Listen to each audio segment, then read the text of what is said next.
Mabuhay! I am Sweetie Maurilio of Slow Food Cebu, Philippines. In this video of how it is made, I'm going to demo Kunsilba, an old-fashioned Filipino delicacy made of banana and molasses, which is also part of my childhood where I grew up, in the province of Cebu, particularly in Minglanilla. We are exploring the highlands of Cebu to source the main ingredient that we'll be using for our Kunsilba.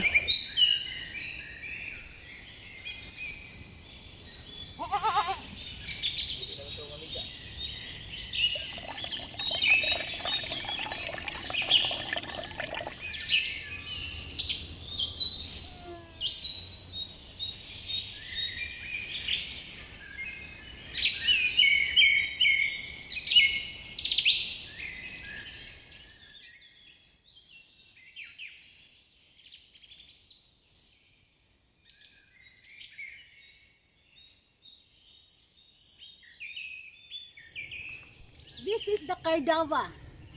Cardaba is a banana hybrid cultivar that originates here in the Philippines. It is primarily commonly cooked by boiling, by grilling, and by frying. This is one of the most important banana variety here in the Philippines. The cardaba, here harvested from the wild, from the lush valley of Cebu, Philippines. Today, I'll be teaching you how to prepare a very yummy delicacy well loved by the people of the Visayan Islands here in our tropical country, the Philippines. It is called Kunsilba. It is made mainly of unripe banana, like this one. Okay, this banana here that we have harvested fresh from the farm of the Talamban Hills here in Cebu City. This is the kind of banana variety that we will be needing for our Kunsilba. It is commonly found here in the Philippines, and being a tropical country, this is available all year round.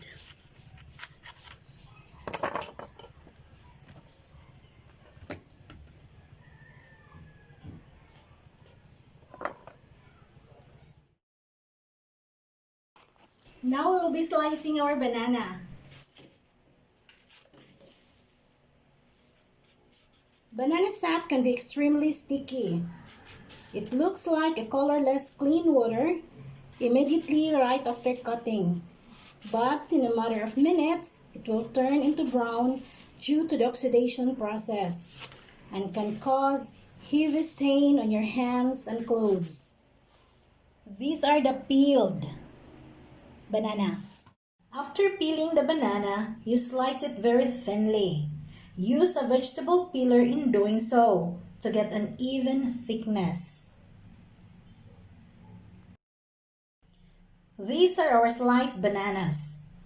We will assemble it by clustering together 5 slices in one bunch and tie it together with a coconut leaf rib. You get one slice, then you poke a hole in the strip.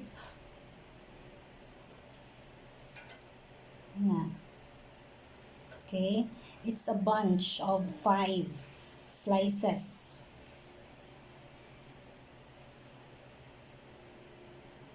Then we'll tie this string like that. A simple knot. So it's gonna look like this.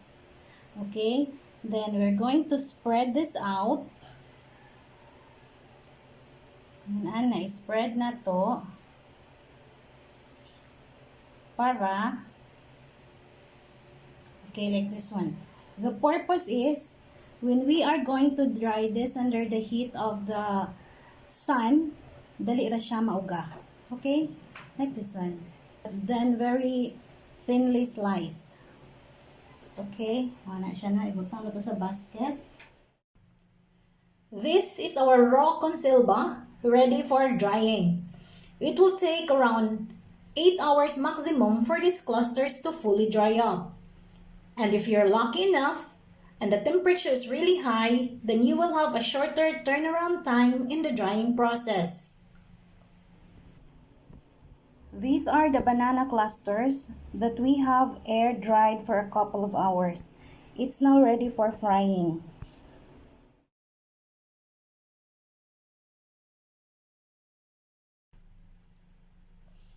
Fry the banana clusters until light brown and crisp.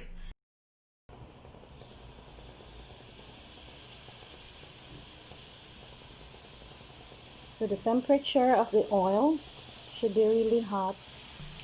Be very careful during the frying process because these lovelies are really thin and dry, so it gets easily burned.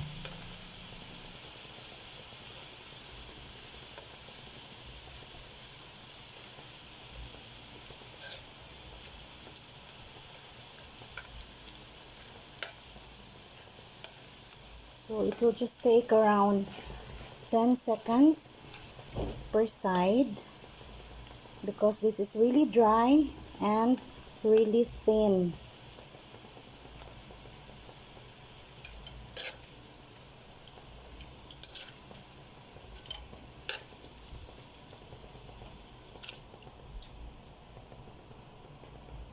See, this is already done. Light brown. We are now preparing our homemade molasses. Molasses is just a mixture of 1 cup of water,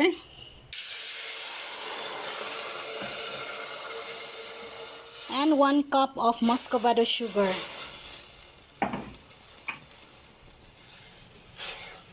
Back in my hometown where I lived, during the era of 1980s in my childhood years, sugarcane plantations were abundant, and so are sugar mills. These mills produce molasses from the harvested sugarcane by extracting its juice. The juice is then boiled to concentrate, promoting sugar crystallization. The result of this boiling process is the syrup that we call molasses. And further cooking and adding lime, then cooling it off, it forms sugar crystals, resulting in a moist, dark brown sugar we call muscovado. So, this process of mixing muscovado sugar with water is just basically rehydrating the sugar back in its molasses form. Once the desired consistency of the syrup is achieved, dip the fried banana clusters while it is still warm. Let it drip to get rid of too much syrup and set aside on the banana leaf or wax paper to cool off before serving.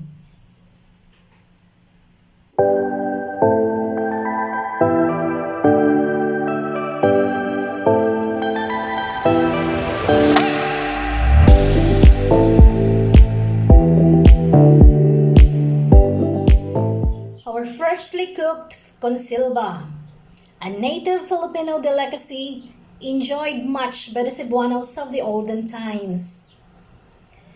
Eating this evokes so much memories of bygone days, of happy and carefree days of childhood. Sadly, this tradition of cooking this delicacy has been lost through the years, partly due to the closure of sugar mills in most areas of our locality. Because of increased urbanization, farmlands were converted into residential areas, thereby eradicating the sugarcane plantations eventually. This is the very reason why we are teaching this cooking demo, to promote awareness and encourage my fellow Cebuanos to again prepare this traditional delicacy at home to enjoy with the rest of the family, just like the olden times, where families are gathered together at the table, eating home-cooked nutritious meals, thereby creating a closer bond.